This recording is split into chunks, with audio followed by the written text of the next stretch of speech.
Halo Sobat Api, kembali lagi di Ngopi, Ngobrolin Api.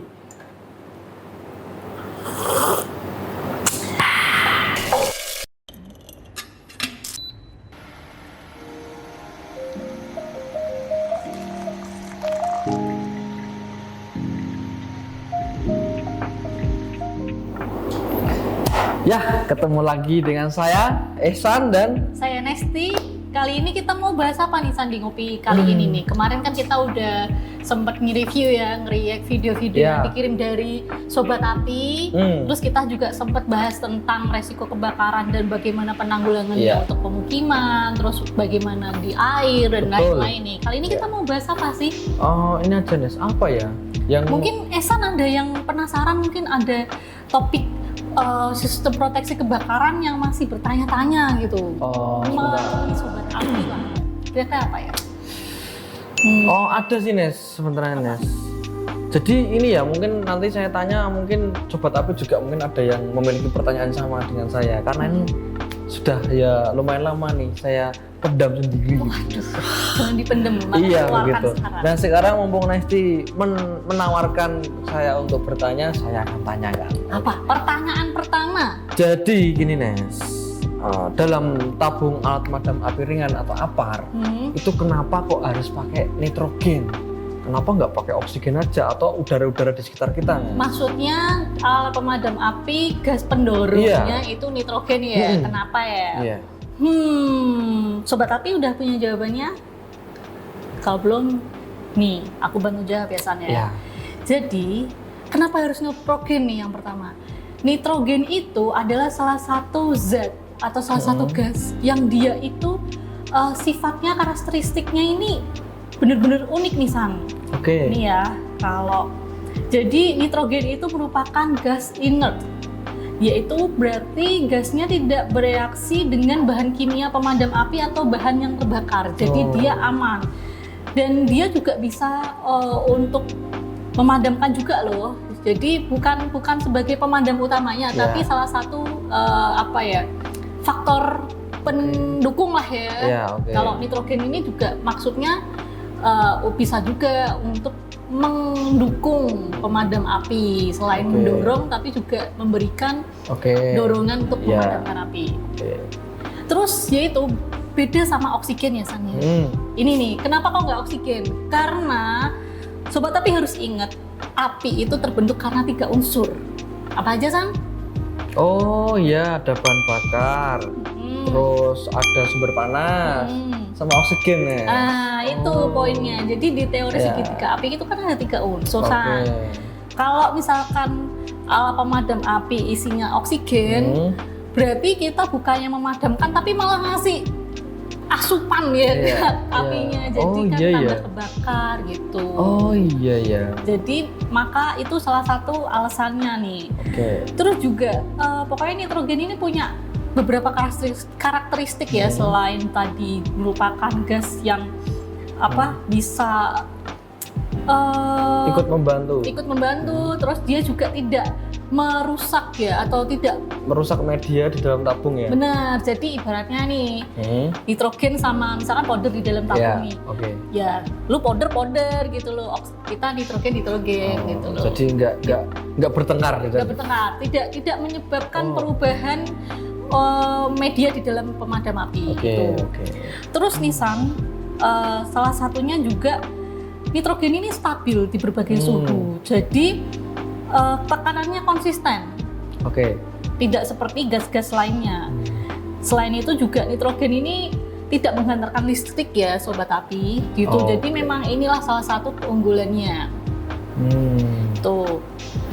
Terus ini Nes, tadi kan kalau pakai nitrogen ada faktor-faktor tertentu yang dimana salah satunya tadi bisa mendukung proses pemadaman api gitu ya.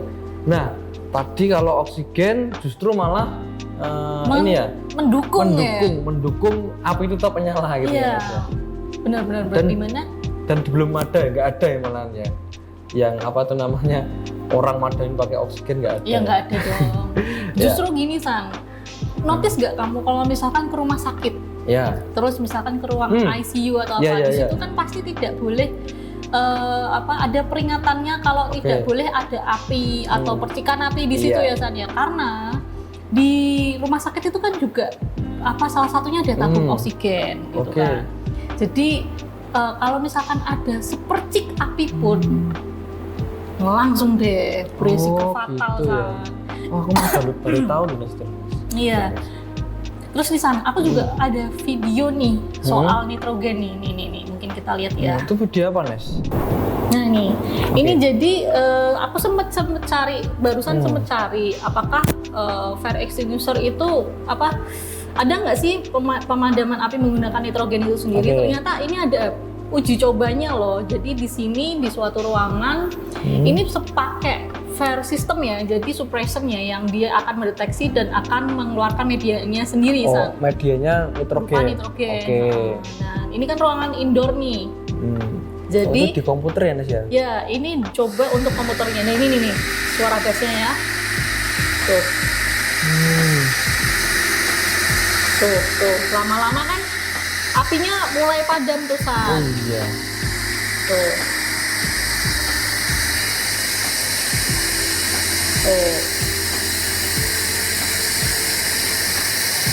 Nah, nitrogen di sini juga itu tuh mendorong oksigennya. Jadi supaya oksigen itu pasukan oksigen di ruangan tersebut tuh menipis sehingga apinya padam kan.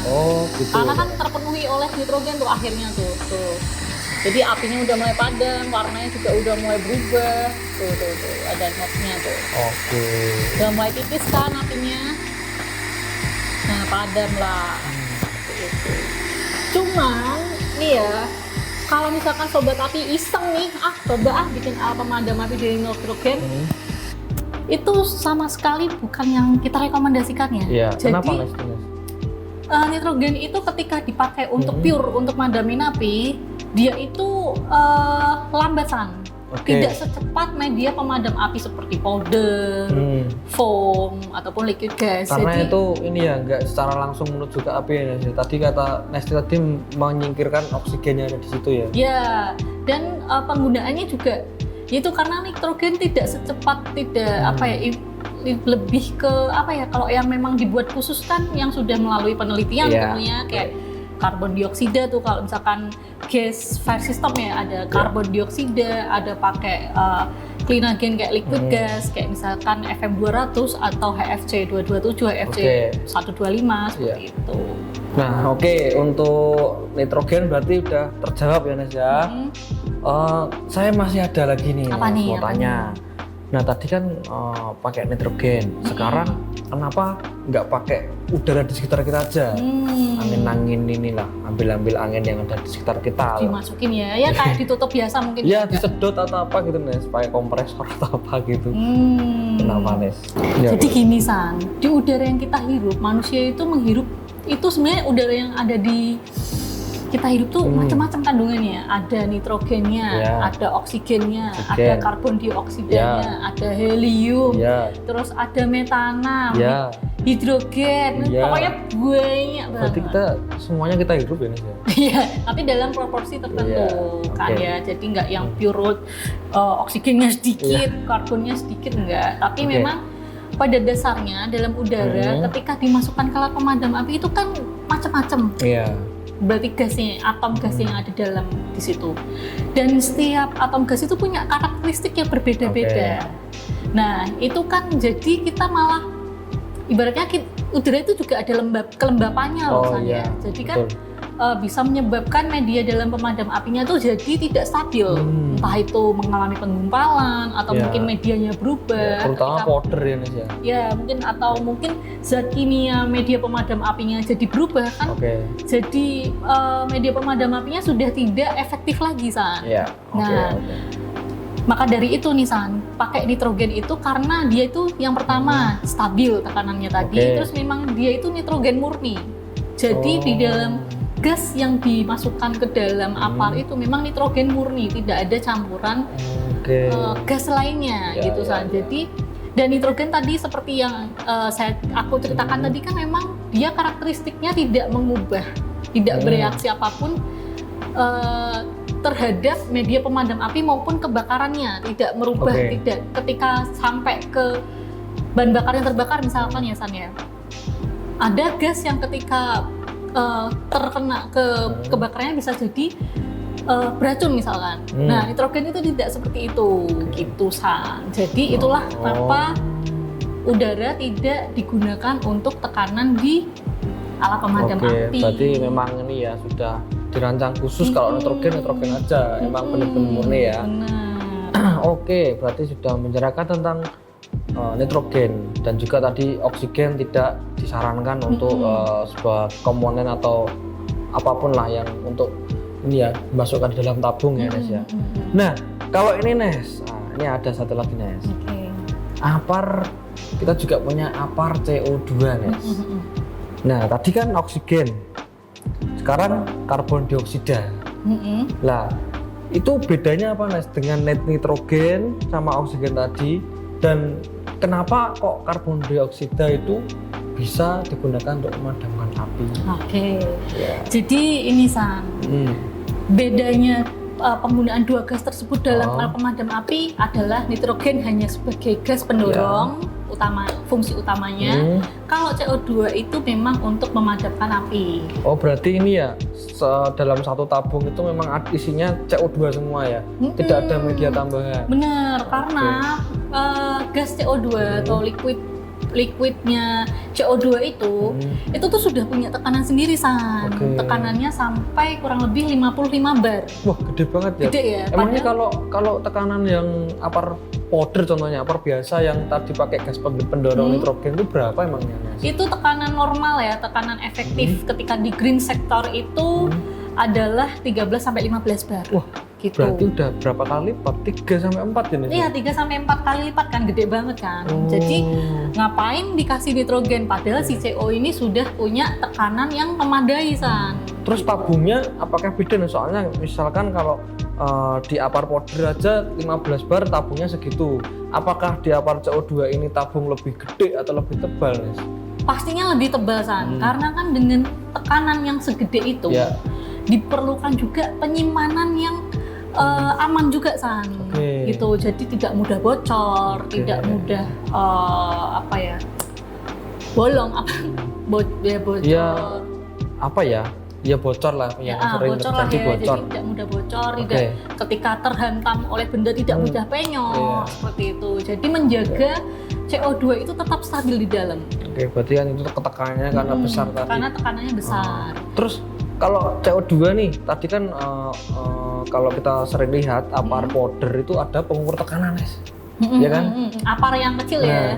Cuma CO kok saya lihat kok gundul ya Nes, nggak ada apa itu pressure gauge ya. Nah, karena dengan 55 bar itu San, coba bayangin deh segede apa pressure-nya.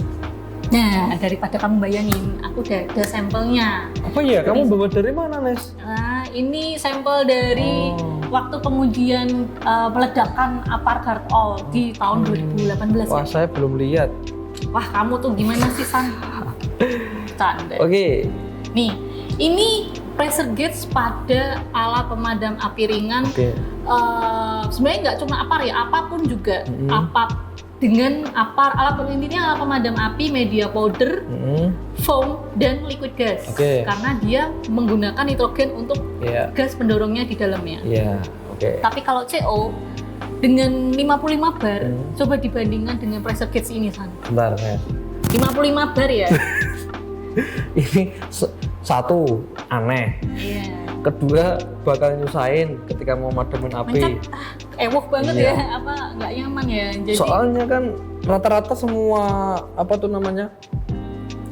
powder baik kapasitas 3 kilo, terus 6 kilo itu pakainya yang segini ya ukurannya Nes ya? Ini tuh mentok, hampir sama ya? Mentok tuh di 28 bar ya San ya untuk tekanannya. Nah ini kalau ini kita api sampai 100 bar. Jadi kalau misalkan 55 bar, ibaratnya tekanan normal 55 bar nih. Berarti dia paling enggak kan hampir 50%-nya. Ya bener kan, berarti sampai 100 bar. Coba bayangin segede ini tempel gitu. Ya kurang efektif sih. Kurang efektif gitu. Berarti ini ya. Ini sobat api, kenapa apar CO2 nggak pakai pressure gauge seperti ini ya? Nah, kalau mau maksa pakai yang seperti ini. Dan ini tuh secara harga juga lumayan loh San. Berapa Nes? 20.000 Nes? 20.000 dikali berapa kali ya? Berapa? 50 kali. Hah? 50 kali ya? Berapa? Hampir 1 juta lebih kali ya, 1 jutaan. 1 jutaan Nes? Iya, makanya nih Apar CO2 itu secara fabrikasi tabungnya tebel yang pertama. Terus media pemadam apinya juga unik San. Uniknya gimana? Karena kan dia media pemadam api CO2 ini ngisinya juga nggak sembarangan, ada alat khususnya juga. Terus yaitu fabrikasinya sudah rumit, pasti pastinya kan cost-nya juga. Kalau kamu bandingin nih secara harga Apar 3 kilo dan CO2 di pasaran pun berbeda jauh loh San. Ibaratnya mungkin Apar 3 kilo itu mungkin 300-400 ribu. Ketika ketemu Apar CO2 3 kilo sama-sama 3 kilonya minimal harganya 2 kali lipat ya Nes ya? Iya paling enggak mungkin bisa di kisaran 800 sampai 1 jutaan. Ya kan cukup mahal. Ditambah ini nambah 1 juta kan. Cost Apar jadi lebih mahal. Jadinya inilah mengapa di CO2 tidak ada pressure gauge-nya. Oh iya Nes, aku mau tanya juga kalau Apar CO2 itu bentuknya itu di dalam tabung itu gas atau bentuk apa Nes? Kalau untuk Apar itu di dalamnya itu dalam bentuk cairan, tapi ketika disemprotkan tuh dalam bentuk gasan. Oh, berarti kayak nanti kelihatan kayak cuma uap-uap gitu ya Nes? Iya, ya seperti itulah ya. Jadi tapi ini gasnya pun tidak basah. Gitu. Jadi itu memang clean agent ya, namanya clean agent. Dia tidak meninggalkan residu. Berarti kalau powder kan pasti kotor ya Nes ya, kalau habis gunain ya. Kalau ini enggak ya? Enggak.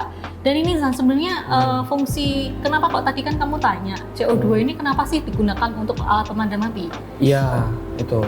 Salah satu alasannya karena sifat dari gas CO2 ini sendiri itu tuh dia itu punya sifat dingin. Ya kan? Sifat dingin yang dia bisa mendinginkan area yang terbakar. Yang kedua, dia itu kan CO2 ya. Dia akan mendorong oksigen, pasokan oksigen. Melawannya. Jadi oksigen akan terkikis ketika ketemu dengan CO2 dan perlu diperhatikan untuk penggunaan pemadam api CO2 ini juga untuk indoor ya. Jadi kalau sobat api menggunakan CO2 outdoor itu kurang efektif. Karena ini ya Nes ya mungkin ya kalau di luar tuh kadar oksigen lebih banyak ya Nes ya. Dan nabar San, istilahnya CO2-nya jadi bercampur ke udara. Sama enggak maksimal masuk ke titik api ya Nes ya. Karena kan ada angin dan lain-lain. Kalau indoor kan tidak ada angin ya, kecuali pakai kipas angin. Nah tadi ngomongin liquid ya Nes ya. Di Garol kan juga ini ya nyediain Apar liquid gas. Nah, apakah liquid gas itu sama dengan CO2 Nes? Sama dengan CO2-nya dalam hal dia karakteristik untuk memadamkan api yaitu dia sama-sama clean agent, tidak meninggalkan residu dan aman untuk peralatan elektronik alias non-konduktor ya. Tapi dalam segi karakteristik suhu nih, ketika dipakai, saya pernah tuh nyobain meneteskan liquid gas HFC 125 atau 227 ke tangan saya. Rasanya gimana nih? Anyes dingin gitu, tapi tidak sebrutal CO2. Saya kalau CO2 belum pernah ya coba tadi saya juga belum pernah jadi nggak bisa bayangin. Kalau misal kayak ini aja wis es teh kamu tetesin lebih dingin lagi nggak? Benar, ini yang mana yang liquid gas? Liquid gas. Lebih ke anyes gitu loh San, karena itu kan aku ngetes ya. Kayak kena ini Pak. Hand sanitizer. Ya mungkin kayak gitulah ya, benar-benar hampir saya bisa dibayangin ya. Tapi kalau CO2 itu jadinya nanti malah frost burning, yaitu rasa terbakar karena saking dinginnya San. Kayak sensasi kamu megang es batu kelamaan, pengen mbok lempar pasti itu. Karena rasanya frost burning. Kebakar tapi dengan dingin. Ya gitulah. Nah, faktanya nih San, suhu CO2 ketika disemprotkan itu bisa sampai minus 78 derajat Celcius. Gede ya? Gede itu. Jadi kalau buat nyimpen apa tuh Nes? Frozen food bisa beku berapa hari tuh Nes? Batu tapi susah gitu ya. Pokoknya emang CO2 ini sifat suhunya memang dingin sekali. Iya, oke. Seperti itu. Nah, kalau liquid gas, Nes, berarti lebih ini ya, lebih tinggi, maksudnya lebih di atasnya CO2 ya. Maksudnya minusnya tuh nggak separah CO2 ya. Iya. Itu sampai berapa sih liquid gas itu? Sebenarnya tidak ada penelitian khusus ya untuk suhunya itu berapa. Cuman kalau yang saya rasakan seperti itu. Dan kedinginan tersebut, zat kedinginan, suhu tersebut itu sudah bisa mendinginkan suhu api. Dimana suhu pada titik api itu kan bisa sampai 100 derajat Celcius atau bahkan lebih kan ya, bisa sampai 500 atau 250 derajat Celcius. Ketika ketemu dengan liquid gas, pastinya dengan sifat dia yang dingin ini, itu juga mendinginkan suhu san. Jadi suhu yang tadinya gede 250 derajat Celcius misalkan bisa turun dan akhirnya padam. Berarti liquid gas itu juga pakai ini ya, pakai pressure gauge yang digunakan napar powder ya? Iya, karena untuk bisa mendorong keluar itu harus ada gas pendorongnya, yaitu nitrogen. Dan nitrogen tidak mengubah zat kimia yang ada pada liquid gas tersebut. Gitu. Berarti ini ya, Nes ya, yang independen cuma CO2 ya? Yang independen cuma CO2, tidak yang ada lain menggunakan bantuan nitrogen. Benar. Oke, ya gitu ya Sobat Api. Berarti tadi pertanyaanku udah terjawab secara tuntas. Mungkin nanti Sobat Api yang punya pertanyaan sama dengan saya, ya semoga puas juga dengan penjelasan dari Nesti. Justru kamu nih, sudah puas belum? Ada yang ditanyain belum, San? Sebenarnya kalau puas sih udah, tapi ada yang masih ganjel. Nah itu namanya belum puas. Jadi gini, Nes. Ya dulu itu saya sempat melihat alat pemadam api ringan itu media halon. Itu zaman lama banget. Iya, itu lama banget. Dan aku juga saat ini ya, aku nggak pernah melihat itu, dan aku cari-cari informasi kok udah nggak disarankan digunakan lagi, atau ibaratnya di blacklist lah dari perapalan yang mungkin nggak semua tapi sebagian besar. Itu kenapa, Nes? Jadi gini, San, sebenarnya memang halon itu dulu sempat digunakan ya, San ya. Tapi terus di-banned karena ada penelitian yang hasilnya itu membuktikan kalau halon itu berdampak pada penipisan lapisan ozon bumi gitu. Jadi dia termasuk kelompok senyawa yang disebut bahan perusak ozon. Wow. Jadi ketika dilepaskan ke atmosfer, halon mengalami reaksi kimia yang menghasilkan pemecahan molekul ozon yang berkontribusi terhadap penipisan lapisan ozon. Nah, penipisan lapisan ozon ini adalah masalah global serius karena lapisan ini melindungi bumi dari radiasi ultraviolet. Ya, jadi berbahaya. Radiasi UV ini berbahaya bagi manusia gitu. Bisa menyebabkan kasus seperti kanker kulit, katarak, atau masalah kesehatan lainnya dan memiliki dampak negatif pada lingkungan. Jadinya halon itu akhirnya tidak boleh digunakan lagi. Salah satunya tidak boleh digunakan pada alat pemadam api. Ternyata ini ya, Nis, semengerikan itu ya. Berarti dampaknya ini dampak apa tuh namanya? Secara global dan apa tuh namanya? Berkepanjangan apa itu ya. Tapi bayangkan kalau semua orang pakai itu, Nes, langsung rusak nggak itu? Bolong-bolong gitu ya. Tapi ini, San, jadi Sobat Api pun jangan khawatir. Kalau untuk yang ada di pasaran sekarang liquid gas ya, karena halon ini kan termasuknya liquid gas. Nah, liquid gas yang ada di pasaran ini adalah liquid gas alternatif. Apa itu, Mas? Yaitu senyawa yang lebih aman sehingga tidak menimbulkan penipisan lapisan ozon. Yaitu contohnya ada FM200, FV36, Energen, terus HFC227 atau dikenal juga FM200 itu sebenarnya HFC227. Terus ada juga HFC 125. Jadi memang akhirnya kan pastinya kita sebagai umat manusia juga mencoba mencari alternatifnya ya, karena memang gas senyawa yang sejenis halon itu memang efektif untuk pemadaman api dan sekarang sudah ada alternatifnya yang ada di pasaran. Berarti ini ya, Nes, ya, sekarang bahkan sudah tidak ada lagi ya Nes ya yang pakai galon. Ya semoga sudah tidak ada lagi. Nah mungkin tipsnya kalau misalkan Sobat Api pengen punya alat pemadam api liquid gas, karena liquid gas ini juga aplikasinya untuk resiko kebakaran yang memang misalkan nih kayak di dapur restoran, dimana dia memang ada makhluk hidup di dalamnya. Jadi kayak misalkan dapur restoran itu kan ada kayak bahan makanan gitu. Jadi supaya resiko kayak pembersihannya tidak repot dan bahan makanannya tetap bisa digunakan, itu bisa pakai liquid gas gitu San. Ya gitu ya tadi Sobat Api, untuk di dapur restoran itu disarankan untuk menggunakan liquid gas karena tadi ya aman untuk orang-orang sekitar situ atau mungkin bahan-bahan makanan ya Nes ya. Tinggal dicuci aja, tinggal bisa seperti dipakai biasa. lagi. Iya. Oh iya Nes, terus ini Nes, saya juga ya perbandingan aja sih. Kalau misalkan pakai CO nih, itu apakah ada dampak tersendiri Nes? Untuk terutama untuk makanan aja. Oke. Jadi sebenarnya gini, kalau CO itu kan memang dia itu kan gas yang sebaiknya tidak dihirup oleh manusia ya San ya. Karena kan itu bisa menyebabkan dalam jumlah banyak, itu bisa menyebabkan sesak nafas sampai pingsan bahkan ya. Berbeda dengan liquid gas HFC itu tadi, itu masih aman untuk dihirup manusia, jadi tidak bikin pingsan dan aman untuk bahan makanan. Sebenarnya pun CO2 itu untuk bahan makanan juga, misalkan nih terpaksa punyanya CO2 dan digunakan untuk dapur restoran yang terbakar. Bisa bahan makanannya setelah api padam bisa digunakan lagi.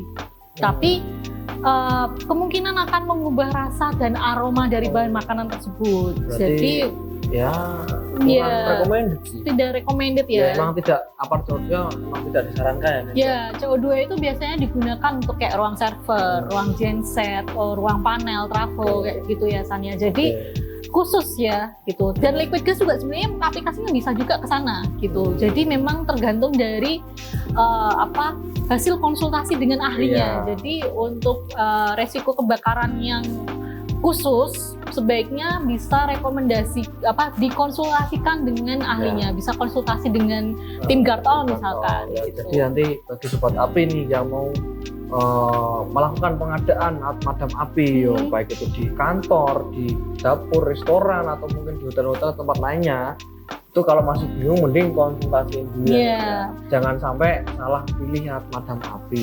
Karena kan itu bagian dari investasi juga. Kalau misalkan salah, pas digunakan juga nggak bisa memadamkan api. Jadinya kalian investasi gede tapi ibaratnya investasi bodong. Buang-buang anggaran ya. Bener. Jadi mending konsultasi dulu.